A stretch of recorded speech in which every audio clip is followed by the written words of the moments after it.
காக்க போட்ட வேலி பயிரை தின்பதோ அதை கேள்வி கேட்க ஆளில்லாமல் பார்த்து நிற்பது. ஆட்சி மாற இவர் வெளியேற்றின பிறகு அந்த பாடல் வரிகள் அப்படி இந்த பக்கத்துல மிக பெரிய அளவில் எதிரொலிச்சு. பூனை அல்ல புலிதான் என்று போக போக காட்டுகிறேன். காக்கைகள் கூட்டத்தை ஒழிப்பேன் வரும். அதை சென்சார்ல இந்த கூட்டத்தின் ஆட்டத்தை ஒழிப்பேன் மாத்தினாங்க. இந்த காக்கைகள் கூட்டத்தை ஒழிப்பேன் வரும். அதுல வந்து அது ஏன் சார் மாத்துனாங்க? காக்கைகள் கூட்டம்னு வந்தா என்ன தப்பு? இந்த கூட்டத்தின் ஆட்டத்தை ஒழிப்பேன். எம்ஜிஆர் யாருமே கணிக்க முடியாத மனிதர் அப்படின்னு அவர் கூட இந்த டிஜிபி என் டி ராமராவ் ஒரு அண்ணன் தம்பி பாசம். எம்ஜிஆர் முதல்வர் ஆனவுன்னா மதுரை மீட்டு சுந்தர பாண்டியன்னு ஷூட்டு. அதான் அவங்க வீட்டு வேலைக்காரனோட இருக்கட்டும். மக்களால் தேர்ந்தெடுக்கப்பட்ட எம்எல்ஏ சட்டமன்ற உறுப்பினர் தேர்ந்தெடுக்கப்பட்ட சீஃப் மினிஸ்டர். அவர் அவமானப்படுத்தணுன்னா அது ஒரு பெரிய பிரச்சனையாக ஸ்டேட்டில் எதிரொலிக்குது. இப்பதான் ஆட்சி கவிழ்ந்தது இல்லை சார்? கவில்ல. இவர் இதய சிகிச்சைக்காக டெல்லி போனார். இது அமெரிக்கா போனார். போனப்போ பாஸ்கர் ராவை முதலமைச்சர் ஆக்கிட்டு போனார். எம்ஜிஆர்லாம் வந்து தப்பு பண்ணல. இப்போ எம்ஜிஆர் பார்த்தாரு, ஆசீர்வாதம் கொடுத்துட்டு போனா விட்டுருவேன் அவனை. சென்னையில் அப்போ கடுமையான தண்ணீர் ஒரு படம் வச்சுருமா. இந்திரா காந்தி கூப்பிட்டு மத்திய அரசு 2 மாநிலங்கள் சம்மந்தப்பட்டவங்க இந்திரா காந்தி வச்சு நேரு ஸ்டேடியத்தில் பெரிய விழா நடத்துனாங்க. ஒரு வெள்ளி குடத்தில் தண்ணி கொடுக்குற மாதிரிலாம் பண்ணாங்க. எம்ஜிஆர் அவர்களோட ஒரு டிப்ளமசி அண்ட் அரசியல்ல நட்பு பாராட்டுறது, அதனோட விளைவா இன்னைக்கு வரைக்கும் நமக்கு தண்ணீர் பஞ்சம் சென்னையில ஓரளவுக்கு தீர்க்கப்பட்டதுக்கு அவர் முக்கிய காரணம். அப்படி பண்ணி இழுக்கும் போது சத்யா தோட்டம் எம்ஜிஆர் கொடி ரெட்டையில் அப்படியே ஜூம் அவுட் பண்ணும்போது எம்ஜிஆர் அப்படி வணங்குற மாதிரி அதில் தான் அந்த கண்ணாடி இப்படி வந்து அது எம்ஜிஆருக்கு மட்டும்தான் அழகாக இருக்கும், வேறு யாருக்கும் இருக்காதுங்க.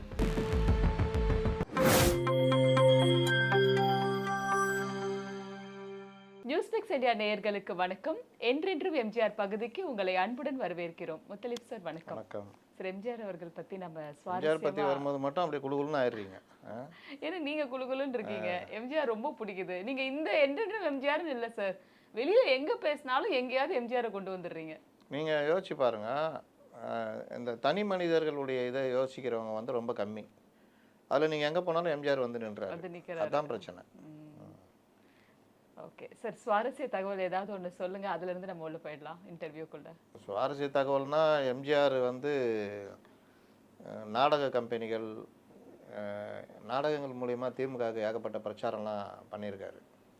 அந்த இதில் இருந்த அவங்க சகுந்தலா இவங்கெல்லாம் கொடுத்த அந்த பேட்டிகள்லாம் பல இது இருக்குது. எம்ஜிஆர் பொங்கலை எப்படி கொண்டாடுவார், இன்றைக்கி விஜய்லாம் தெரிஞ்சிக்க வேண்டிய விஷயம். எம்ஜிஆர் அடிப்படையில் மலையாளி, ஆனால் அவர் கொண்டாடின பண்டிகை தமிழர் திருநாள், உழவர் திருநாள். அது மட்டும்தான் சொல்லலாம். அது மட்டும்தான். தீபாவளிலாம் கொண்டாட மாட்டார். பொங்கல்னா அவ்வளோ சந்தோஷமாக இருக்கும் எங்களுக்கு. எம்ஜிஆர் பேசுகிற வசனத்தை ஒரு பெண் பேசுவாங்க, பெண் பேசுகிற வசனத்தை ஒரு ஆண் பேசுவாங்க. அந்த அன்னைக்கு, அதாவது பொங்கல் அன்னைக்கு எல்லாரையும் வர வச்சுருவார். அன்னைக்கு எல்லாரும் எம்ஜிஆரும் கலந்துக்குவார். எல்லாருக்கும் ஒரே ட்ரெஸ்ஸு, வேஷ்டி சட்டை, அவங்களுக்கு சேலை, ஒரே இதெல்லாம் பாகுபாடு கிடையாது. அந்த இதெல்லாம் கிடையாது. எம்ஜிஆர் ஒரு ஜூனியர் ஆர்டிஸ்ட்டு, ஒரு கார் ஓட்டுறவர், அதெல்லாம் கிடையாது. எல்லாம் ஒன்றா அன்னைக்கு கூடி கும்மாளம் தான். அப்போ அந்த மாதிரி இதை வந்து அவர் அப்போ இந்த மாதிரி நடிக்கிறது, எம்ஜிஆரே இமிடேட் பண்ணுறது, அது எம்ஜிஆர் ரசிக்கிறது, இப்படி எல்லாமே வந்து இது. எம்ஜிஆர் வந்து அந்த நாடக நடிகர்களை எப்படி பார்த்துக்கிட்டாரு அதுன்னு சொல்லுவாங்க. பெஸ்ட்டு ஷூட்ரான் எம்ஜிஆர். துப்பாக்கி எடுத்துகிட்டு போவாராம், பாதுகாப்புக்கும் ரிவால்வரும் இருக்கும், இதுவும் இருக்கும்.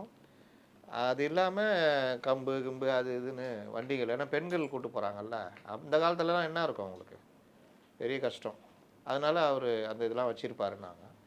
வண்டியை ஓட்டும் போது மெதுவாக ஓட்ட சொல்லுவாராம். சில காடு பகுதிகளெலாம் போகும்போது இந்த பறவைகள், காடை, கௌதாரி, பொறாகராலம் தான் ஷூட் பண்ணுவாராம். ஷூட் பண்ணிட்டு அந்த கனக சபாபதி, திருப்பதி இவங்கெல்லாம் போய் எடுத்துகிட்டு வரான். எடுத்துகிட்டு வந்து அங்கே சமைக்கிறது. சில சமயம் அவரே இது பண்ணுவாராம். அது ஒரு பெரிய ஒரு இதுன்னு. அதே மாதிரி 2 வேளை ஷேவ் பண்ணுவார். காலையில் ஷேவ் பண்ணிட்டு ஈவினிங் நாடகம் நடிக்கும் போது அதுக்காக ஷேவ் பண்ணுவார். மற்றபடி எம்ஜிஆர் மேக்கப்பே பயன்படுத்த மாட்டார். எங்களுக்கெல்லாம் பொறாமையாக இருக்கும். அதிகபட்சமாக பென்சிலில் மைகி எதமாக பொண்ணால் தான், மற்றபடி ஷேவ் மட்டும் தான் அவர் பண்ணுவார் அப்படின்னு. நாடகம் நடிக்கும் போது ஜனங்களுடைய ரியாக்ஷன் எப்படி இருக்குதுன்னு பார்ப்பாங்கல்ல. அந்த கொட்டையில் ஓட்டை போட்டு அந்த பெண்கள்லாம் பார்த்துக்கிட்டு இருப்பாங்களாம். திடீர்னு வந்து எம்ஜிஆர் திட்டுவாராம், என்ன பழக்கம் இது, அவன் ரியாக்ஷன் எப்படின்னு பார்த்தா நடிப்பீங்களோ, இல்லாட்டி நடிக்க மாட்டிங்களா, நம்ம வந்து நம்ம பணியை செய்யணும் அப்படின்னு போங்க அப்படின்னு வரோம். அப்புறம் சில நாள் பார்த்தா அவரே பார்த்துட்டு இருப்பார், அவரே பார்த்துட்டு நான் பார்த்துருக்கோம் அப்படின்னு. அதனால் அந்த மாதிரி ஒரு ஜாலியான ஒரு அந்த டீமுக்கான இது. அதே மாதிரி அவருக்கு குணம் வந்து யார் மேலே கோச்சிட்டா அமுச்சு விட்ருவாரோம், டிரைவரோ இல்லை எதுவோ கிளம்பு அப்படின்னு. ஆனால் அந்த ஃபேமிலிக்கு சம்பளம் மற்ற விஷயங்கள் போய்கிட்டு இருக்குமா. ஆனா அந்த கோபமும் வந்து ரொம்ப குறைந்த நாட்கள் தான். அதுக்கப்புறம் ஒரு மாதம் 10 நாள் 15 நாள்னு மறுபடியும் ஜானகி அம்மா யாராவது ஃபோன் பண்ணி வர சொல்லுங்க. நான் ஏற்கனவே சொன்னேன்ல, ஒரு சொல்லியிருக்கீங்க. அவங்கள சொல்ல அண்ணன் சொன்னேன், அண்ணன் தாண்டா பக்கத்தில் நிற்கிறார், அண்ணன் சொல்லி தானே நான் பேசுகிறேன் அப்படின்னோடனே நான் அப்படியே உருகி அழுதுட்டேன், நான் போனேன் அப்படின்னு. அந்த மாதிரி வர சொல்லுவார். அவருக்கு பிடிக்காது, அந்த வேலையை கரெக்டாக பண்ணலன்னா பிடிக்காது அப்படின்னு சொல்லுவாங்க. அதனால் அந்த மாதிரி பண்ணியிருக்காரு. எம்ஜிஆர் யாருமே கணிக்க முடியாத மனிதர் அப்படின்னு அவர் கூட இந்த டிஜிபி உளவுத்துறையும் அவர் தான், மோகன்தாஸ்ன்னு சொல்லிட்டு பயங்கர ஃபேமஸ். டிஜிபியில் ஃபேமஸாக இருந்தது கொஞ்சம் பேர் தான், அதில் அவர் ஒரு ஆள். அவர் பேசுனதை நம்ம அடுத்த இதில் பேசுவோம். ஏகப்பட்ட தகவல் இருக்கும் அதில். திமுக அதிமுக இணைப்பு அதெல்லாம். இந்த வாடி இது விவேக் ஒரு படத்தில் பண்ணுவாப்புல தெரியுமா, சார் இப்படி போனால் திருவள்ளிக்கணி போக முடியுமா, அப்படி போனால் திருவள்ளிக்கணி போகலாம், சரி நான் இப்போ இப்படி போகிறேன் அப்படின்னு. அதான் எம்ஜிஆர்னு சொல்லியிருப்பார் அந்த மாதிரி. ஓகே சார், நம்ம சென்ற முறை மதிய உணவு திட்டம் பற்றி பேசியிருந்தோம்ல சார், அதில் வந்து ஒரு சின்ன தகவல் மாத்திரம் பகிர்ந்துக்கணும்னு விரும்புகிறேன். இல்லை நீங்கள் எதுவும் தப்பாக சொல்லலை, ஒரு கூடுதல் தகவல் அவ்வளோதான். எம்ஜிஆர் அவர்கள் கிட்ட வேலை பார்த்த ஒரு அதிகாரி வந்து எம்ஜிஆர் சொல்லியிருக்காரு, நீங்கள் போயிட்டு எல்லா இடமும் பார்த்துட்டு இந்த திட்டத்துக்கு ஒரு நல்ல ப்ரப்போசல் கொடுங்க அப்படின்ட்டு. இவருங்கெல்லாம் போயிட்டு ஈஸியாக இருக்கணும், பேக்கிங் ஈஸியாக இருக்கணும் கொடுக்கறது, ஏன்னா எங்கே சமைச்சு எங்கே கொண்டு வந்து இவ்வளோ பேருக்கு எப்படி டிஸ்ட்ரிபியூட் பண்ணுறது, அதுலேயே தான் இவங்க நின்று இருக்காங்க. ஒரு டீ கடையில் போய் சாப்பிடும்பொழுது விதவிதமாக பிஸ்கட்ஸ் நல்லா டேஸ்ட்டாக இருந்த உடனே எல்லாத்தையும் ஒரு 5 இந்த பொட்டலோன்னு சொல்லுவாங்கல்ல சார், அந்த மாதிரி பேக் பண்ணிவிட்டு டீ வந்து குடிச்சிட்டு போயிட்டு எம்ஜிஆர் கிட்ட போயிட்டு உட்காந்து பேசிட்டு கொடுத்தாங்களாம். இதை சாப்பிட்டு பார்க்க சொல்லி, இதெல்லாம் வந்து நல்லா இருக்கு, நம்ம இப்படியே கொடுக்கலாம் அப்படின்னு. எம்ஜிஆர் அதை பார்த்துட்டு இப்படி பார்த்தாராம், இதில் என்ன சத்து இருக்குன்னு நீங்கள் நினைக்கிறீங்க, உங்களுக்கு வந்து வேலையை எப்படி சுலபமாக்கலாம் அப்படின்னு பார்த்து பேக்கிங் ஈஸியாக இருக்கணும்னு நினைக்கிறீங்களே தவிர அந்த ஏழை குழந்தைங்களுக்கு ஊட்டச்சத்து கிடைக்கணும்னு நினைக்க மாட்டேங்க, தயவு செஞ்சு இதை எடுத்துன்னு போயிடுங்க அப்படின்ட்டாராம். எனக்கு என்னென்னா, இப்போ வந்து தாய்மார்கள் கூட அப்படி யோசிக்கிறது இல்லை. பேக்கேஜ்டு ஃபுட்டு ஏதோ வயிறு நிரம்பினா போரும் கொடுத்துட்டு போகிறாங்க. அந்த தாட் வந்து ஏழை குழந்தைங்களுக்கு ஆகாரம் சத்தாக இருக்கணும்னு நினைச்சது குறிப்பிட்டிருப்பேன். அந்த தாட்டு சைதை துரைசாமிகிட்டே இருந்தது. எம்ஜிஆருடைய சீரிய தொண்டர் அந்த சைதை துரைசாமி மேயராக இருந்தப்போ மாலையில் டியூஷனுக்காக இந்த சுண்டல் இந்த இதெல்லாம், நம்ம சுண்டலை ரொம்ப சாதாரணமாக நினைக்கிறோம், நம்முடைய முன்னோர்களுடைய வாழ்வியலோடு இணைஞ்சது சத்துணவுன்றது. கோயில் நடைபெறக்காக கோயிலுக்கு ஈவினிங் மாலையில் போகிறோம்ல, நடை இதெல்லாம் சுற்றுறோம்ல, அது ஒரு வாக்கிங். அந்த இயற்கையோடு சேர்ந்து போகும்போது அந்த உடல் நலம் வந்து ரொம்ப நல்லது. அப்புறம் பிரசாதம் வாங்குகிறோம்ல, அது எல்லாமே பாருங்கள், பருப்பு வகைகள், புரதம், சுண்டல், இந்த மாதிரி வகைகள், இது எல்லாமே ஒரு பெரிய சத்துணவு. இந்த விஷயங்கள் தான் நம்ம வந்து வாழ்வியலோடு சேர்ந்த விஷயங்கள். நம்ம இதெல்லாம் விட்டு ரொம்ப தூரம் விலைக்கு வெளியில் வந்துட்டோன்னு வச்சிங்களேன்.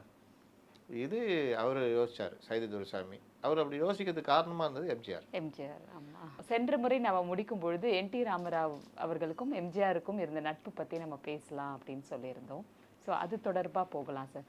அண்ட் என்டி ராமராவ் கட்சி துவங்குவதற்கு முன்னாடி ஒரு நாளெல்லாம் இங்கே சென்னைக்கே வந்து எம்ஜிஆரை தனியாக கூட்டிகிட்டு போய் ஒரு நாள் ஃபுல்லாக டிஸ்கஷன் வந்து ஒரு 15 நாட்களுக்கு அப்புறமா தான் தெலுங்கு தேசம்ன்ற கட்சியை உருவாச்சு அப்படின்ற ஒரு தகவல் சொல்கிறாங்க. ஸோ அவ்வளோ ஒரு சீரிய நட்பு அவங்க 2 பேருக்குள்ளே இருந்தது. என்டி ராமராவ் ஒரு அண்ணன் தம்பி பாசம். நீங்கள் என்டி ராமராவ் நடித்த பல படங்கள் இங்கே டப்பாக இருக்குது, இவர் நடித்த பல படங்கள் அங்கே டப் பண்ணியிருக்காங்க. அதில் எங்கள் வீட்டு பிள்ளை நான் அது கூட சொல்லியிருப்பேன், அந்த சாட்டை இழுக்கிறது, அந்த இதை பார்க்குறதுலாம், எம்ஜிஆர் எப்படிப்பட்ட ஒரு தேர்ந்த நடிகர். இந்த எம்ஜிஆர் கூட்டம் வந்தோடனே அடிக்கும் போது அடிக்காதீங்க, எவ்வளோ தான் அடி தாங்குவான்றப்போ எம்ஜிஆர் பார்க்குற பார்வை, அக்காவா அப்படின்னு. அந்த சீன்லாம் என்டி ராமராவ் பெருசாக பண்ணியிருக்க மாட்டார். இருந்தாலும் எம்ஜிஆர் வேறல்ல, ஒரு மரியாதை சவுத் இந்தியாவிலேயே, சவுத் இந்தியான்னு இல்லை இந்தியன் இதுலேயே எம்ஜிஆர் மேலேயும் சிவாஜி மேலேயும் தனி மரியாதை எல்லா நடிகர்களுக்குமே இருந்தது. எம்ஜிஆர் மேலே ஏன் இருந்ததுன்னா, அவர் ஒரு பெரிய கரிஸ்மா ஆக்டராக இருந்தார். அவர் கட்டுப்பட்டு இருந்தாங்களே, என்னன்னா ஒரு நடிகருக்கு இந்த அளவுக்கா அப்படின்றது. அதே என்டிஆருக்கும் இருந்தது. தெய்வமாக பார்த்தாங்க, தேவடான்ற அளவுக்கு. நான் சின்ன பையனாக இருக்கும்போது எனக்கு ஒரு 5-6 வயசு இருக்கும்போது அபிபுல்லா ரோட்டில் எங்கள் மாமா வீட்டில் இருந்தேன். அந்த அபிபுல்லா ரோட்டில் தான் ஒரு 4 வீடு தள்ளி அவர் இருப்பார், அவர் வீடு. அங்கே காலையில் ஆனால் அந்த ஒரு போர்ட்டிகோ இருக்கும், அது உள்ள ஒரு இது மாதிரி இருக்கும், சின்ன ஒரு ஸ்கொயராக இது இருக்கும். அங்கே ஒரு சேர் போட்டு அவர் உக்காந்துருப்பார். திருப்பதி போயிட்டு வர்ற வண்டி காலைல நான் எழுந்திரிச்சாலும் அதை பார்ப்பேன். ஒரு 4 லாரிங்க, அப்போ லாரி இல்லை பஸ்ஸு இது நிற்கும். ஜனங்கள்லாம் போய் அந்த கேட்டில் நின்றுக்கிட்டு அவர்கிட்ட பேசிகிட்டு இது கும்பிட்டுக்கிட்டு இருக்கோங்க. அவர் பேப்பர் படிச்சுட்டு இது பண்ணிட்டு கையாட்டிட்டு இது பண்ணிட்டு அனுப்பிச்சி வச்சுட்டு போவார். அப்போ தமிழ்நாட்டில் சென்னையில் தான் படப்பிடிப்புகள் எல்லாருமே இங்கே வந்து வளர்ந்தவங்க தானே. அது அப்படிப்பட்ட என்டி ராமாராவுக்கு அவ்வளோ பெரிய மரியாதை இருந்தது. அவர் எம்ஜிஆர் மேலே பயங்கர பக்தி. எம்ஜிஆர் நடிகர் ஆனவுன்னா, எம்ஜிஆர் முதல்வர் ஆனவுன்னா மதுரை மீட்டு சுந்தரபாண்டியன்னு ஷூட்டு. அதாவது முதல்வர் ஆன பிறகு டப்பிங் இதெல்லாம் சிலது முடிக்காமல் இருந்தார். அதுக்கு கவர்னர்கிட்ட பர்மிஷன் வாங்கிட்டு அவர் வந்து நடித்து கொடுக்க வரும்பொழுது பக்கத்து ஃப்ளோரில் இருந்த என்டி ராமாராவ் ஓடி வந்து கட்டி பிடிச்சிக்கிட்டு அண்ணன் வந்து முதலமைச்சர் ஆனது ரொம்ப சந்தோஷம் பாராட்டு போனாங்க. அந்த ஒரு உறவு இருந்தது. அந்த உறவை எம்ஜிஆர் முதல்வராக இருந்த பொழுது தமிழ்நாட்டு நலனுக்கு பயன்படுத்தினார். ஏற்கனவே நான் குண்டுராவ் சொல்லியிருப்பேன், எம்ஜிஆருடைய தீவிர ரசிகர் குண்டுராவ். அந்த அந்த மாநில பொதுப்பணித்துறை அமைச்சரும் எம்ஜிஆருடைய ரசிகர்.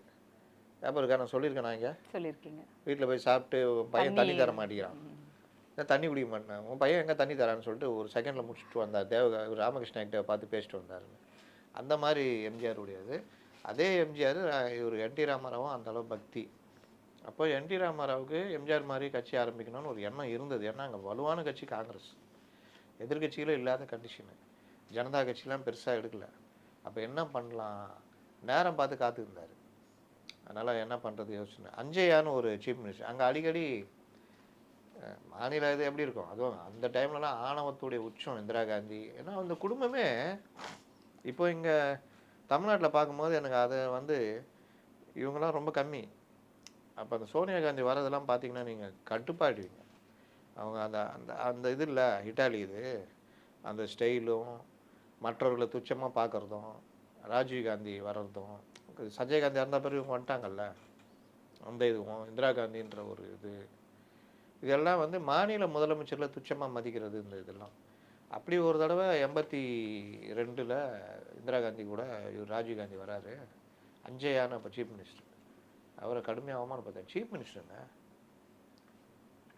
என்னதான் அவங்க வீட்டு வேலைக்காரனோட இருக்கட்டும், மக்களால் தேர்ந்தெடுக்கப்பட்ட எம்எல்ஏ, சட்டமன்ற உறுப்பினராக தேர்ந்தெடுக்கப்பட்ட சீஃப் மினிஸ்டர், அவர் அவமானப்படுத்தணுன்னா அது ஒரு பெரிய பிரச்சனையாக ஸ்டேட்டில் எதிரொலிக்குது. அந்த நேரத்தில் தான் என்டி ராமாராவ் முடிவு பண்ணுறாரு, ரைட்டு இதுதான் டைப் அப்படின்ட்டு. இவங்களுக்கு அது ஊரில் பெரிய ஆந்திரா முழுசும் பெருசாக அந்த விஷயங்கள் பரவுது, போராட்டங்கள் நடக்குது. உடனே இவர் பண்ணி கட்சி ஆரம்பிக்கணுன்ட்டு அறிவிக்கிறாரு, கட்சி ஆரம்பிக்க போகிறோன்னு. கூட இருக்கிறது யாருன்னா ஒரு 4-5 பேர். என்டி ராமாராவ் கூட மருமகன் காங்கிரஸ்லேருந்து விலகி வந்த சந்திரபாபு நாயுடு, அப்புறம் உபேந்திரா, அவர் தான் பின்னாளில் அந்த பார்லிமெண்ட் தலைவராக இருந்தார் தெலுங்கு தேசத்துடைய. அவரை ஒரு நாள் இந்த அம்மா அவமானப்படுத்துவாங்க. யார்?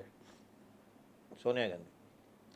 அது ஒரு பெரிய பரபரப்பு செய்தாச்சு. உபேந்திரா அவர் ஒர்க்கை பார்க்குறாரு, பார்லிமெண்ட்டில் ராஜீவ் காந்தி எதிர்த்து பேசுகிறாரு. நான் சொல்கிறதெல்லாம் 84க்கு பிறகு, ராஜீவ் காந்தி பிரதமரான பிறகு.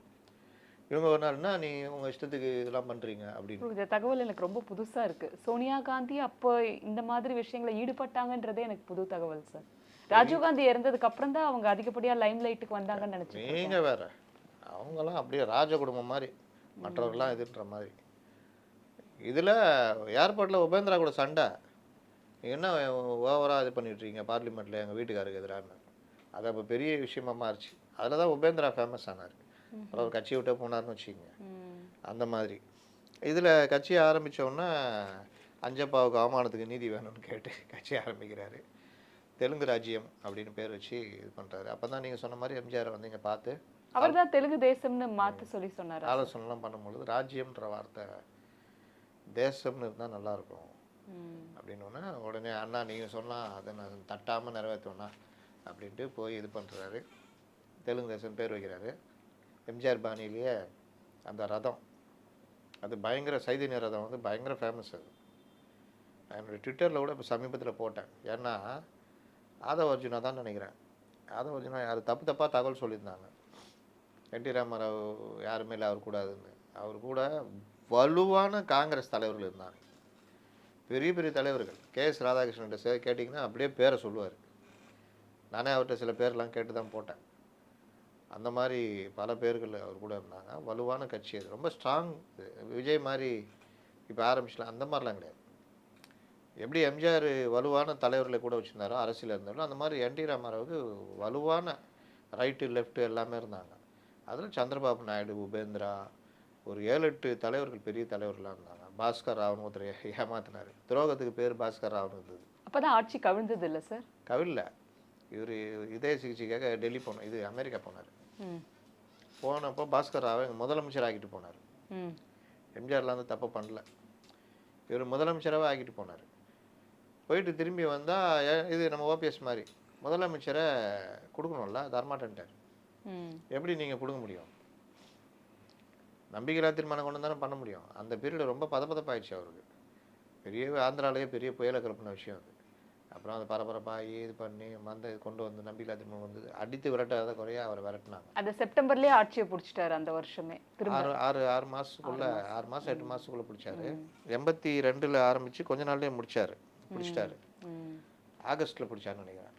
பிடிச்ச உடனே மந்திரிகளோட படையோட நேரம் வந்துட்டார். அதுக்கு பிடிச்ச உடனே அங்கே பேட்டி கேட்கும்பொழுது அண்ணன் எம்ஜிஆர் தான் என்னுடைய வழிகாட்டி, அவருடைய வழிகாட்டுதல், அவருடைய இன்ஸ்பிரேஷன் தான் எனக்கு இந்த மாதிரி இதாச்சு, அவர் தான் எனக்கு குரு அரசியலில் அதெல்லாம் பேட்டி கொடுத்துட்டாரு. இங்கே எம்ஜிஆர் கேட்குறாங்க. நான் அவருக்கு வழிகாட்டி ஆலோசனைலாம் கிடையாது. அவருக்கு அந்த கடவுளாக பார்க்குறாங்க அங்கே அவர் அந்த நேரத்தை கரெக்டாக ஆரம்பித்து பண்ணிட்டார். இன்னொன்று, ஒவ்வொரு மாநிலத்திலும் ஒவ்வொரு சூழ்நிலை இருக்கும், அதற்கேற்ப அவர் இயங்கினார், ஆட்சியை பிடிச்சார். மற்றபடி அவருக்கு என்னுடைய பாராட்டுதல் ஆசையெல்லாம் உண்டு அப்படின்னு எம்ஜிஆர். அப்புறம் அவர் என்ன பண்ணிட்டார், நேராக எல்லாரையும் கூப்பிட்டு வந்துட்டார் இங்கே எம்ஜிஆர்கிட்ட. வந்து ஆசீர்வாதம்லாம் வாங்கிட்டு போனார். அப்போ எம்ஜிஆர் பார்த்தாரு, ஆசீர்வாதம் கொடுத்துட்டு போனால் விட்டுருவேண்ணா ஒன்றா. சென்னையில் அப்போ கடுமையான தண்ணீர் பஞ்சம். தண்ணீர் ஒரு படம் வச்சு தெரியுமா, பாலச்சந்தர், சரிதா. 80ல் சுத்தமாக தண்ணி கிடையாதுங்க. அந்த மாதிரி ஒரு வறண்டு போன காலகட்டத்தை பார்க்கவே முடியாது. தமிழ்நாடுக்கு அப்புறம் பார்த்துச்சான்னு எனக்கு ஞாபகமே இல்லை. மழை பொய்த்துச்சு, பெரிய அளவில் பஞ்சம். இன்னொன்று, இன்ஃப்ராஸ்ட்ரக்சர் கிடையாது அப்போ. இந்த மாதிரி கடல் நீரை குடிநீர் ஆக்கிறது இல்லை, வேறு விஷயங்கள்லாம். அப்போ எம்ஜிஆர் இதெல்லாம் யோசிச்சு தான் இந்த நீர் வளங்கள் துறை இது பண்ணார். லாரிகள் மூலம் தண்ணி சப்ளை அப்போ தான் ஆரம்பிச்சது அது. அப்புறம் தெலுங்கு கங்கா திட்டம், அதை வந்து என்டி ராமராவோட பேசி அந்த பாசன கால்வாய் மாதிரி வெட்டி அப்புறம் பைப்லைன் மாதிரி மாற்றி கிருஷ்ணா நதி நீர் தானே சார், அது இங்கே கொண்டு வரும். அதில் ராயலசீமா மற்றதெல்லாம் வந்து வறண்ட பகுதிகள்லாம் இதில் 2.5 லட்சம் ஏக்கர் அவங்களுக்கே யூஸ் ஆகும். அந்த மாதிரிலாம் பண்ணாங்க. 1.5 TMC தண்ணி நமக்கு கொண்டு வருமா. சென்னைக்கு வந்து சென்னையில் அந்த 3 ஏரிகள் இருக்குல்ல, நமக்கான ஒரு இது, அங்கே நீரை பிரித்து கொடுத்து சென்னையுடைய குடிநீர் தேவையை இது பண்ணுறது. இதில் வீராணம் கலைஞர் இப்படி யோசிச்சார். அதுக்காக பைப்லாம் வாங்கினாங்க. வீராணம் பைப்லாம் நீங்கள் பழைய படத்தெல்லாம் பார்த்தா தெரியும், குடும்பமே நடத்துவாங்க உள்ளக. அது ஒரு ஆள் குடும்பம் நடத்துகிற அளவு இருக்கும். அங்கங்கே நகரங்களில் கிராமங்களில் ஹைவேஸ்லலாம் கிடக்கும். அந்த வீராணம் திட்டம் ஒன்றுமே நிறைவேற்றல, அது வீணாக போச்சு அந்த இதெல்லாம். அதனால் எம்ஜிஆர் அதை தொடலை, இது கொண்டு வந்து பண்ணார். அதற்கான விழா வந்து நடத்துறதுல எம்ஜிஆர் அந்த விழாவில் இந்திரா காந்தியை கூப்பிட்டு அதையும் சாமர்த்தியமாக இந்திரா காங்கிரஸோட நெருக்கத்தை கொண்டு வரதுக்கு பயன்படுத்தினார். இந்திரா காந்தி ரொம்ப திமிராக தான் இருந்தாங்க, எம்ஜிஆர் ஒரு இது மாதிரியே பண்ணாமல். இந்த திட்டத்தை முன்மொழிஞ்சது இந்திரா காந்தின்றாங்க, அது உண்மையா சார்? திட்டத்துடைய முழு ஐடியா எம்ஜிஆர் தான். எம்ஜிஆர் பேசி எல்லாம் பண்ணிவிட்டு அந்த விழாவுக்கு இந்திரா காந்தி கூப்பிட்டு மத்திய அரசு 2 மாநிலங்கள் சம்மந்தப்பட்டவங்க இந்திரா காந்தி வச்சு நேரு ஸ்டேடியத்தில் பெரிய விழா நடத்தினாங்க. ஒரு வெள்ளி குடத்தில் தண்ணி கொடுக்குற மாதிரிலாம் பண்ணாங்க. அது ஒரு பெரிய விழாவாக நடந்தது. அங்கே கடப்பாலையும் நடந்தது. எம்ஜிஆர் வந்து அந்த கடப்பா விழாலையும் பாராட்டி ரொம்ப நன்றிலாம் சொன்னார். எல்லாம் நடந்துச்சு. தெலுங்கங்கையில் திட்டம் வந்துச்சு. அப்புறம் இதே கவர்மெண்ட்டு என்டி ராமராவ் மற்றவங்க வந்தப்போ தண்ணி கொடுத்தாங்க. இதில் நடுவில் காவா வெட்டி பாசனத்துக்கு தண்ணி எடுத்ததெல்லாம் நடந்தது. ஜெயலலிதா வந்த பிறகு அதே வீராணத்தை மறுபடியும் ஆல்டர் பண்ணி பண்ணாங்க. அது ஒரு பெரிய இதாக நமக்கு சென்னையுடைய தண்ணி பிரச்சனையை தீர்த்துச்சு. அதுக்கப்புறம் பெரும்பாலும் பருவமழை பொய்க்கலைன்றது ஜெயலலிதா கொண்டு வந்த ஒரு நல்ல திட்டத்தில் மழைநீர் சேகரிப்பு, அதையும் யாரும் ஃபாலோ பண்ணல. இப்போ இருக்கிற அரசியல்வாதிகள் உண்மையிலே சொல்கிறேன், கொஞ்சமாவது இயற்கை நேசிங்க. அந்த திட்டத்தையும் நான் பண்ணுவேன்னு சொல்லுங்கள். அது விஜயா இருக்கட்டும், எடப்பாடி பழனிசாமியாக இருக்கட்டும். இவங்க சொல்ல மாட்டாங்க. ஆச்சா, இது ஒன்று. அதனால் அது வந்து ஒரு பெரிய வரலாற்றில் மைல்கல்லாக அமைந்த விஷயம். எம்ஜிஆருடைய சாணக்கியத்தனத்துக்கு இதெல்லாம் இது. எப்படி ஒரு உலகத்தமிழ் மாநாடு நடத்தி அங்கே இந்திரா காந்தி கூப்பிட்டு அங்கேயும் அந்த மாதிரி முருகின்னு தான் இருந்தாங்க. அதுக்கப்புறம் அது வந்து பேசி இதெல்லாம் பண்ணி தான் கையில் எடுத்தார். ஸோ எம்ஜிஆர் அவர்களோட ஒரு டிப்ளமசி அண்ட் அரசியல்ல நட்பு பாராட்டுறது அதனோட விளைவா இன்னைக்கு வரைக்கும் நமக்கு தண்ணீர் பஞ்சம் சென்னையில ஓரளவுக்கு தீர்க்கப்பட்டதுக்கு அவர் முக்கிய காரணம் இப்போ வரைக்கும் பேசுறாங்க. ஓரளவுக்கு தீர்க்கப்பட்டது. அதுக்கப்புறம் வந்த ஆட்சியாளர்கள்னால முழுமையாக இன்னைக்கு தண்ணீர் பஞ்சம் பெரிய அளவில் இல்லை. சரி, இதுக்கப்புறம் என் டி ராமராவ் அவர்கள் எம்ஜிஆருக்காக இங்க வந்து பிரச்சாரம் பண்ணது அந்த விஷயங்கள்லாம் நம்ம அடுத்த வாரம் பேசலாம் சார். எம்ஜிஆர் அவர்களோட திரைப்பட பாடல் ஏதாவது ஒன்று சொல்லி முடிங்க. தேர்தல் நேரன்றதுனால தேர்தலை ஒட்டியே நம்ம சொல்லலாம். எம்ஜிஆர் திமுகவில் இருக்கும் பொழுது அங்கே சிரிப்பவர்கள் சிரிக்கட்டும், அது ஆணவ சிரிப்பாட்டு. அதில் தோட்டம் காக்க போட்ட வேலி பயிரை தின்பதோ, அது கேள்வி கேட்க ஆள் இல்லாமல் பார்த்து நிற்பதோ, நான் ஒரு கை பார்க்கிறேன் நேரம் வரும் கேட்கிறேன், பூனை அல்ல புலிதான் என்று போக போக காட்டுகிறேன். அதில் அந்த பூனை அல்ல புலிதான்றப்போ ரெட் கலர் வச்சு எம்ஜிஆர் பண்ணுறதெல்லாம் பார்த்தீங்கன்னா ஒரு இதுவாக இருக்கும்.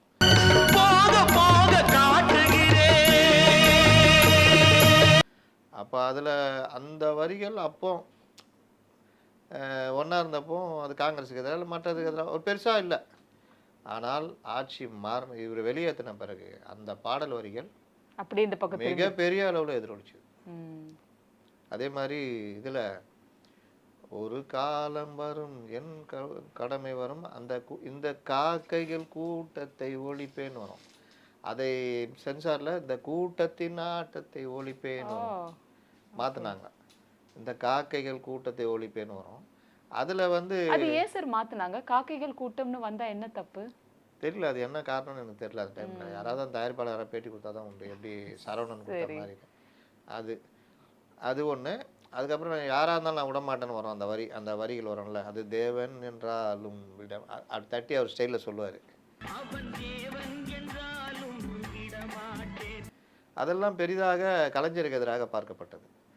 அதற்கு பிறகு இவர் எடுத்த படங்கள் இருக்குல்ல, அந்த நேரத்தில் தேர்தல் நேரத்தில் அதில் முக்கியமாக பார்க்கப்பட்டது வந்து உரிமை குரல். ஒரு தாய் வயிற்றில் வந்த உடன்பிறப்பில் ஒரு பிரிவு வந்தால் பின்பு உறவு வரும், நல்ல மனிதருக்கும் நன்றி மறந்தவருக்கும் முன்பு உறவு இருந்தால் பின்பு பிரிவு வரும் அப்படின்னு, அண்ணனின் தம்பி நான் அப்படின்லாம் வரும். அண்ணா அண்ணன் போற்றும் தம்பி என்று நீயே கூறலாம். Political messages. ஒரு தாய் வயிற்றில் வந்த உடன் பிறப்பில் கொஞ்சம் பிரிவு வந்தா. அண்ணன்றது வந்து அங்கே சகசர் நாம அங்கே இருப்பார், வீடை பிரிச்சிருப்பாங்க. ஆனால் ஒரு டைம் வரும்பொழுது அண்ணன் போற்றும் தம்பி என்று நீயே காணலாம்ன்றப்போ அண்ணா படத்தை காமிப்பாங்க. அதுதான் எம்ஜிஆர் எப்படி கொண்டு வந்து அதை பண்ணணும்னு. அதே மாதிரி தான் இதயக்கனி அந்த இன்ட்ரோ இருக்குது. ஐயோ, அந்த தென்னகமாம் இன்ப திருநாட்டில் மேவியதோர்னு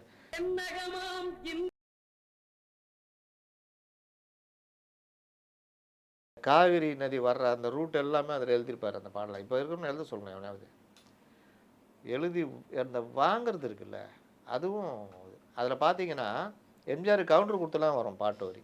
எம்ஜிஆர் எப்படி ஒத்துக்கினாலும் ஞாபகம் இல்லை.